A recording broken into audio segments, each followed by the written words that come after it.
Vài năm qua, các cầu thủ trẻ mới nổi như Haaland và Mbappe bắt đầu chiếm trọn ánh đèn sân khấu. Nhưng trên thực tế, chưa có một cầu thủ nào sinh sau năm 1990 tiệm cận với quả bóng vàng. Có lẽ phẩm chất mà họ còn thiếu và cần phải học hỏi thêm chính là sự khiêm nhường và thái độ tập trung vào chuyên môn như của người đàn anh Benzema. Và để hiểu rõ hơn về vấn đề này thì chúng tôi đã có một cuộc trò chuyện với bình luận viên Jason Dasey. Yes, I'm Jason Dasey. I'm a former ESPN sports broadcaster, also worked with Astro covering the English Premier League, and I love football. Xin chào, tôi là Khánh Uyên và đây là podcast của Zing News.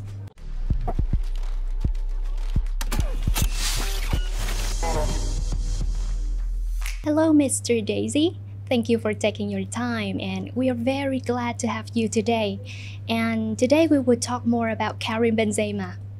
So, Benzema deserved the Ballon d'Or for his brilliant performance last season. And for many people, this is obvious. So, did you have any doubt before the time the award was announced? I had no doubts that Benzema would win the Ballon d'Or, given that his performances for Real Madrid, both in La Liga and also in the Champions League, they were off the charts. And remember, they're looking at the season rather than the calendar year. So it's changed since previous editions of the Ballon d'Or. And he definitely performed when he was asked for by Real Madrid. He's a very experienced striker now.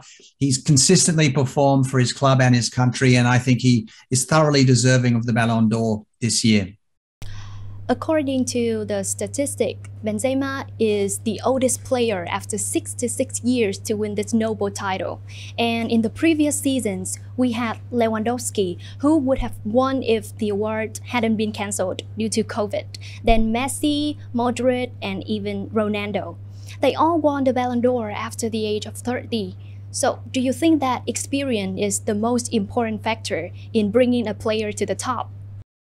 I think experience is very important. And when you look at the career of Karim Benzema, he started as a young guy, as a teenager. He was good then, but we've seen him develop and mature as an individual, both on the field and off the field.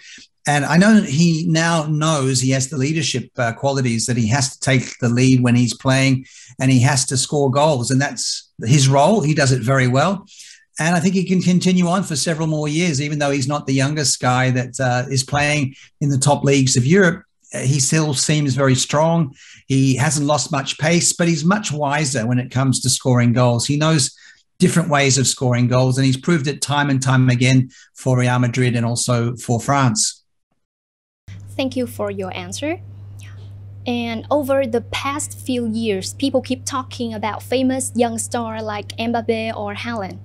But the final result is that no player born after 1990 has won the Ballon d'Or. So what do they still lack to overcome the shadow of their seniors?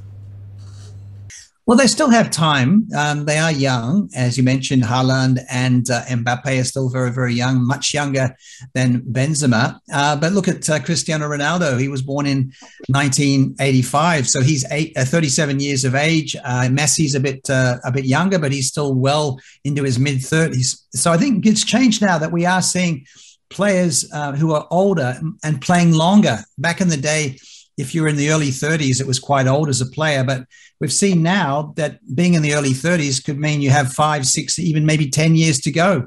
So definitely, I think the way we measure ages when it comes to playing professional football, it's changed due to sports science and also players just taking better care of themselves. Oh, that's great. I really agree with your point of view.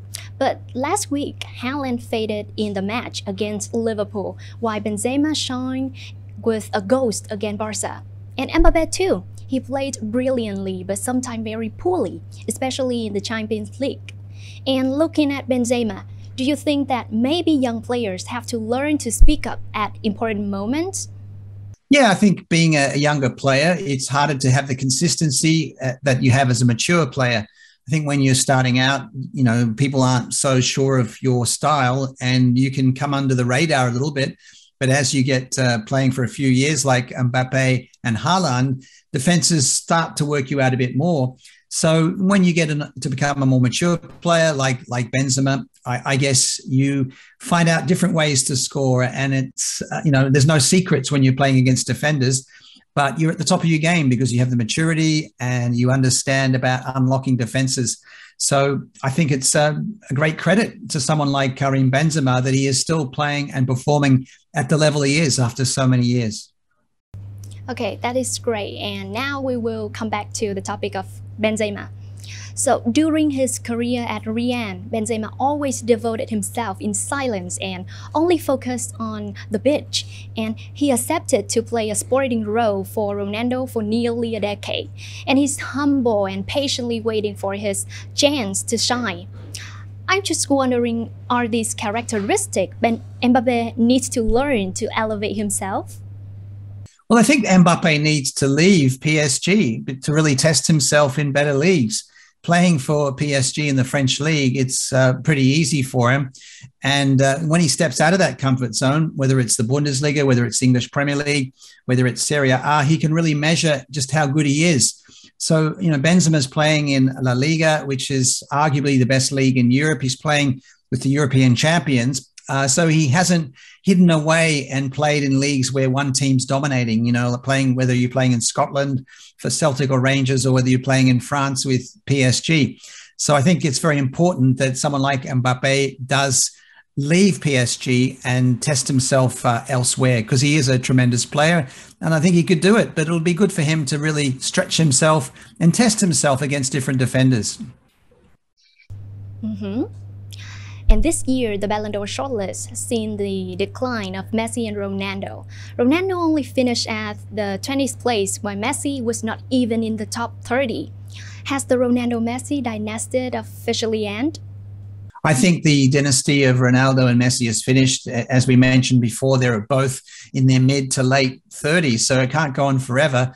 When you look back at how long they've been playing, it's incredible that someone like Cristiano Ronaldo was at Manchester United in the early 2000s. That's 20 years ago, and here he is. He's still playing, so it's a great credit to him, but he's not going to be able to compete with the very best in the world at the age of 37. Messi, he's had an incredible career, but again, he's probably not right where he was even 5 years ago. He was a much better player than he is now. It's just nature. But saying that, on his day, he can still destroy a defense. It's just doing it week after week after week. When you're that age, you can't do it. As for Ronaldo, he's performing reasonably well for Manchester United, especially in the Europa League. Also scored some important goals in the Premier League in his time at Manchester United. So they are still good, but they're not great anymore. And Real fans feel unfairly cheated when Vinicius, Modric, and Coutinho are behind Mane and Salah in the list of Ballon d'Or. It should be remembered that Real beat Liverpool in the final. Is UEFA trying to please players at other clubs even though they don't perform as remarkably as Real players? Well, football is all about opinions, and I think there are different ways to measure players. And, of course, there are great players across the park at Real Madrid, so some people will be disappointed that their favourite player wasn't ranked more highly. But other clubs across Europe also have superstars, so it's not really fair to say, this player should have been higher than that player. It's all very subjective. Even though Real Madrid ended up winning the Champions League, beating Liverpool in the final, there was an incredible run by other clubs right till the knockout stages. So many players would have got points and would have got recognition during that time. Okay, and here is the last question for you. This season is different from last season. The players are participating in both World Cup and Champions League. So in your opinion, is the World Cup or the Champions League the bigger tournament? I mean, between a player who shines in the Champions League but fades in the World Cup and someone who shines in the World Cup but fades in the Champions League, who deserves to win the Ballon d'Or more? Well, this is a bit different, isn't it, this year with the Champions League and the World Cup? Of course, you've got the World Cup coming up very soon, mid-season. So the European seasons are going to stop. And then we're going to have the knockout stages of the Champions League after that. So it's very unusual. I think both are important. The advantage is that playing the World Cup now in November and December means that players will be a lot fresher than they usually would be at the end of the season because of playing in June and July after a long European season. So that's a good thing, I think, for the World Cup. We may see a different kind of World Cup because of the timing of it, also playing in Qatar, which is very hot in the desert. So I think both are important. I wouldn't say one is more important than the other. But certainly this is a great chance for someone from maybe a lesser nation outside the big clubs to really stand up in the World Cup and make a big statement, because the whole world will be watching when the tournament gets underway, whereas the Champions League is watched by everyone around the world. So the players have the chance to have the spotlight on them in the World Cup for that month or so coming up in November and December. I can't wait. Okay, so this is the end of our interview today, and I would like to express my appreciation that you have taken part in our interview today, and I hope that we can have more chance to talk about other topics in the future. Thank you. Thank you, Uyên. It's been my pleasure. I always enjoy talking to my friends and fans in Vietnam about football. I can talk all day about the game that I love. Tỏa sáng trong các trận đấu lớn và luôn cống hiến hết mình vì tập thể chính là hai nhân tố đưa Benzema đến với vinh quang. Và thành công của Benzema đã chứng minh rằng tuổi tác chỉ là những con số trên giấy tờ và luôn có đất dành cho những người già.